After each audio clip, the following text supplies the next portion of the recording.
Good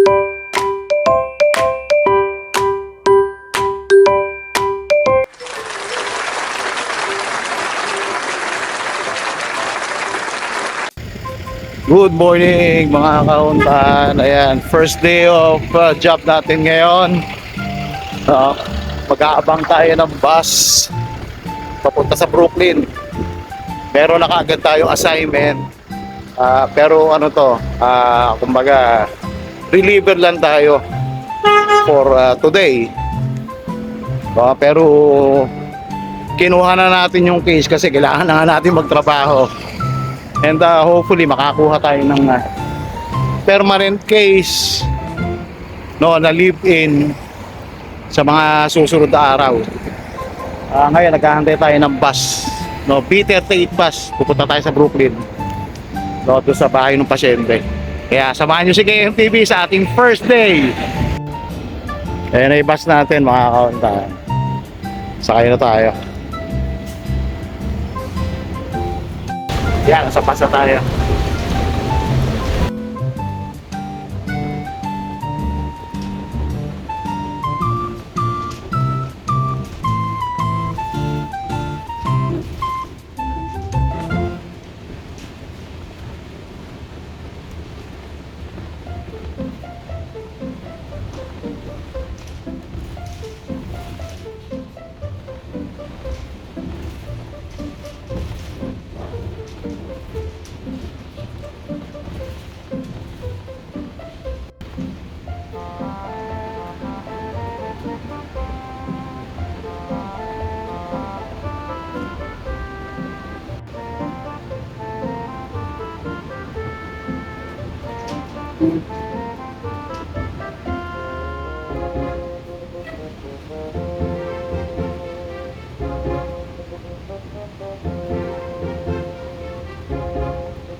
Ayan, nakababa na tayo ng bus mga kauntahan. Hanapin na natin yung bahay ng pasyente.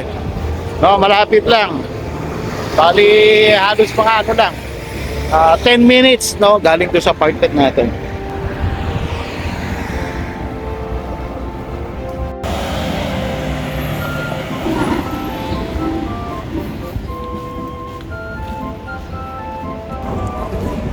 Bali, galing dito sa kanto ng DeKalb at Wilson Avenue.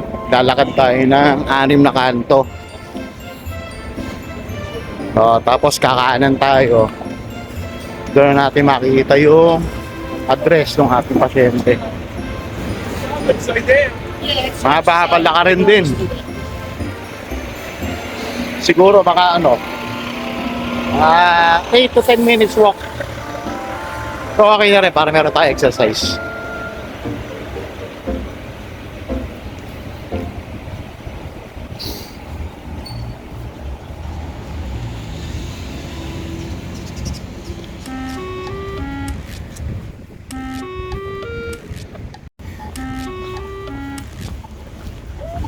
So nakakaisang kanto na tayo, 5 kanto pa. Makikita natin yan.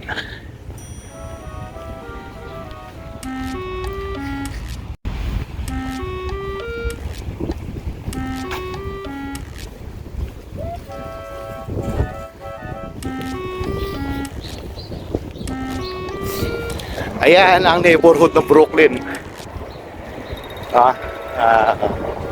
Marami rin mga tindahan dito. Barbershop, buildings, apartment units.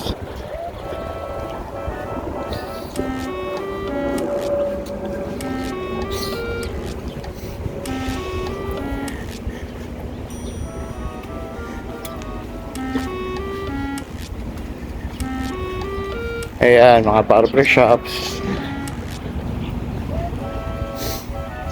May mga spa. merong laundry. Bali ang hinaharap natin is Jefferson Street. Ito lang ating address na pasyente. Jefferson Street. Yan, nakakadalawang o tatlong kanto na tayo.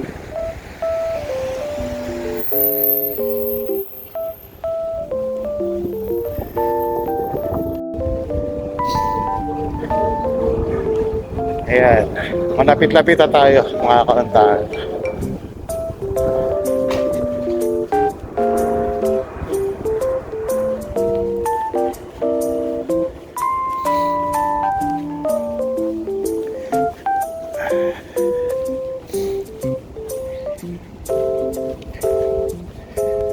Malamig ano. Ayan, yung mata ko yung nagluluha. Yan, mahangin. Yan, dalawang kanto na lang mga kauntahan.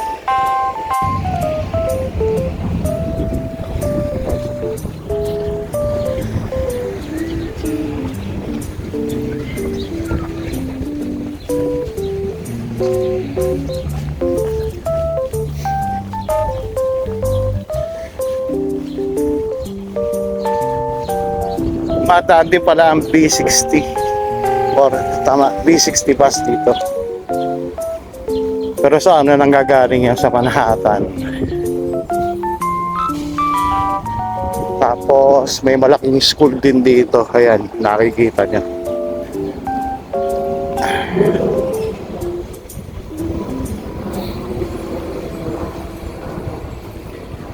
Okay mga kauntahan, nakakanan na tayo no, dito sa Jefferson Street or Jefferson Avenue. Nakita na natin yung address. Since na medyo maaga pa, meron pa tayong oras para magkape. Kaya magkape muna tayo dito sa kanto. May ano rito, may deli na makakabili tayo ng murang kape niya. Ito yung address 239 dito sa Jefferson Street. Balik na rin tayo kasi maaga pa. Kape muna tayo doon sa may stoplight na yan sa kanto. Yung kantong-kanto na yan may tindahan, bili tayo ng kape. Tapos hantay muna tayo kasi napakalamig dito sa labas. Hindi naman tayo po pwede pumasok doon sa loob ng bahay ng pasyente hanggat hindi pa natin oras para pumasok. Yan, dito tayo bibili kape. Bukas na to eh. Ayan, mga Head southeast on Wilson Avenue toward Jefferson Street. No? At tawag dito, babalik na tayo doon sa tapat ng bahay ng pasyente para antayin na lang natin oras doon. Siguro pasok tayo mga 5 minutes bago mag alas 9 para hindi tayo mali. Tapos pagdating natin doon sa loob, sikapin Turn left onto Jefferson Street. Basta hindi kita yung mukha ng pasyente natin. Na-update ko kayo. Samahan nyo ako sa ating unang araw na trabaho. 1 minute 37 seconds later. Alright mga kauntahan, galing na tayo dito sa bahay ng pasyente. Ayan, magkwentuhan tayo habang tayo naglalakad. So cancel yung trabaho natin.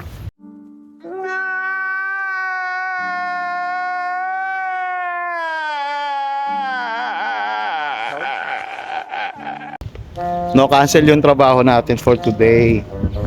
Kasi nangyari, pagdating natin dito, na-meet natin yung pasyente. Sabi niya, hindi ko niya kailangan na ngayon ng service galing sa agency. Kasi niya may pupuntahan kami. Yun ang sabi niya. Sabi ko, paano kaya ako yun? Pinapunta ako ng agency. Kaya tawag dito,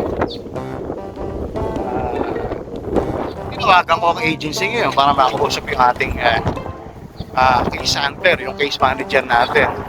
Sumagot naman siya, kinausap niya yung pasyente. Wala namang magagawa. No, ang agency is nag-cancel yung pasyente ngayon. So wala tayong choice kundi mag-clock out ulit. So nag-clock out tayo. Nandun lang tayo ng 10 minutes no, sa pasyente. Sabi naman ng case manager natin, hantay lang tayo kung ano available. Siguro talagang hindi para sa atin yung trabaho. No, kaya uuwi na tayo. Ayan, magkwentuhan ulit tayo pagdating sa apartment. One eternity later. Alright guys, so nandito na tayo sa bahay. Kararating lang natin. At yun nga, sablay yung una nating case dahil nga kansilado. Kaya wala naman tayong magagawa. No? Siguro talagang hindi para sa atin yung case na yun. Maghahanap na lang tayo ng panibagong case. Kaso medyo hassle, no? Kasi dito sa ginagamit na app ng agency, no, na naka-install dito sa phone natin, nagpo-post sila ng mga cases. Tapos unahan yung mga caregivers na mag-click. Kumbaga, unahan mag-mine, parang gano'n. Diba? Mine yung case. Unahan yun. And although marami namang available cases, ang problema, ang hanap nila is babaeng caregiver. Kaya hindi natin makuha yung case. Kung meron man available na case para sa na naghahanap ng male caregiver o male nurse, ang problema, malalayo siya, no? Nasa Bronx. Tapos ang working hours is minsan 1 oras lang, 2 oras, no? 3 oras. Yun lang ang oras sa pagtatrabaho. Bali babiyahe ka ng almost 2 hours para sa trabaho na yon. Tapos kung maghahanap ka ng panibagong case na susunod mo doon, no, pampuno, medyo malayo rin yung distansya. Diba, nasa Brooklyn. So kung magagaling ka ng Bronx papuntang Brooklyn o papuntang Queens, babiyahe ka rin ng halos 2 oras. So yung 2 oras mo na yun, patay yun, hindi ka sumasahod. At the same time, nauubos yung oras mo, no, gumagastos ka ng pamasahe. Kaya mga kahuntahan, as much as possible, ang hanap natin is permanent case, no? Kung live-in nga, mas maganda para mas makamenos tayo. Tawag dito, ano pa ba? Meron pa ako isang in-applyan na agency. Meron tayong interview this coming Wednesday. Wednesday nga ba? Oo, Wednesday nga. No, alas 10 ng umaga. No, susubukan natin yung swerte natin doon. Baka doon makakuha tayo ng case. Ang hirap kasi talaga mga kahundahan. Dahil nasanay tayo, no, na referral from one family to the other, no. Pagka namatay itong pasyente ko ngayon, i-refer nila ako doon sa family friend nila. Ganun nangyari. It so happen na yung nakaraan nating pasyente nung nawala siya, nung namatay siya, meron na dapat tayong papasukan, no. Pagkagaling natin ng Pilipinas, may naghahantay sa ating pasyente. Ang problema, hindi nagmaterialize, no? Nagkaroon ng medyo komplikadong health problem, no, yung dapat na magiging pasyente natin. Kaya magtatagal siya sa ospital tsaka sa rehabilitation center. Kaya yun na nangyari. Tapos may itinatawag naman sa atin yung mga dati nating naging pasyente, yung pamilya nila, may mga inire-refer sa atin. Kaso hindi naman nagre-reach out. Kumbaga, inahantay natin tawag nung ni-refer nila. Hindi naman tayo tinatawagan. So, kaya wala, ang tagal na natin naghahantay. Mahigit 1 buwan nang walang trabaho si KMTV. Napakahirap po. Marami ko nakikita mga job postings na sabi ko nga, posibleng pasukan. Ang problema pagdating doon, pagka-clinic mo na, clickbait lang. Kumbaga, dadaling ka sa kung ano-anong website. Tapos, tawag dito, pagka magre-register ka na para makapag-upgrade doon sa trabaho, meron mga fine prints, no, doon sa ibaba. ang gusto nila, mag-subscribe ka doon sa kanilang webpage. Which is, sabi ko nga, clickbait. Mauubos yung panahon mo. Ang hirap mga accountant.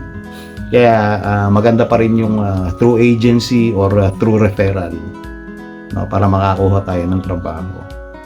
And hopefully, no, one of these days makakuha na tayo. Actually, si Bogart may sinabi sa akin, yung pamilya nung naging dati niyang pasyente, posible, sana, no, makuha natin.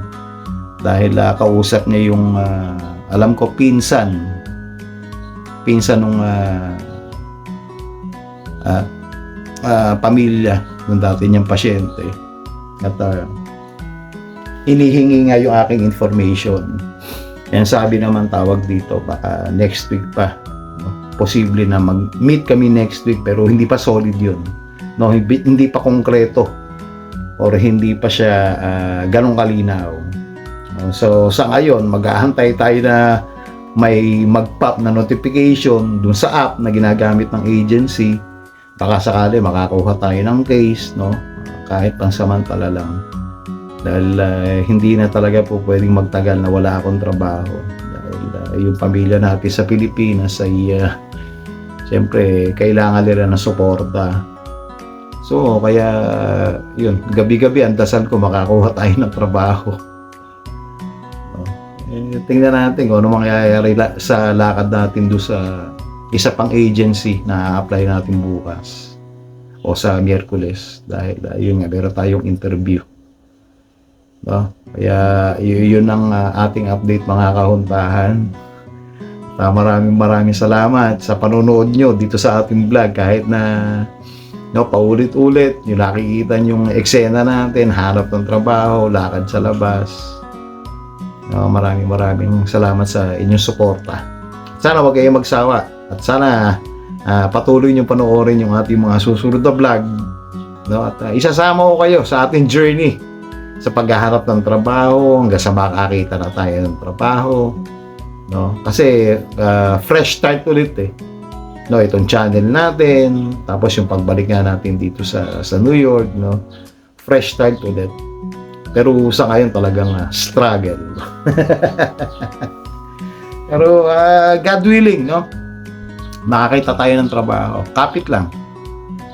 Yun naman ang gusto niya, no? Gusto ng Lord na tayo kumapit sa Kanya, tayo tumawag sa Kanya. Sabi nga nila, pumato ka, tigay pagbubuksan, no? Hanapin mo at makikita mo naman. Kaya hindi tayo susuko. No, meron siyang plano para sa ating lahat. Hindi naman lahat ng nangyayari sa atin ay pagkakataon lang. Yan ay nakaguhit sa ating kapalaran. Diyan niya tayo dinadala kasi gusto niya maintindihan natin kung ano yung gusto niya iparating sa atin sa mga pagkakataon na to. Kaya yun ang maipapayo ko. At yun din ang sa akin. Kapit lang, pasasamba. Kung para sa atin, para sa atin. Kung yun na inilaan, niloob ni Lord para sa atin, yun ang makukuha natin.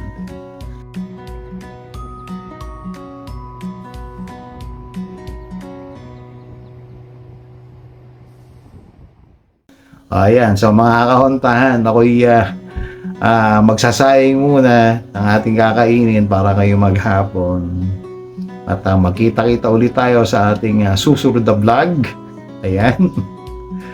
Sana hindi po kayo magsawa sa inyong pagsuporta. Maraming salamat nga pala sa mga bago nating subscribers. At sana yung mga hindi pa nakapag-subscribe, subscribe na po kayo, no, dito sa ating channel, Quiz Mike TV Official. Kumakaway mula sa NY. God bless and bye-bye.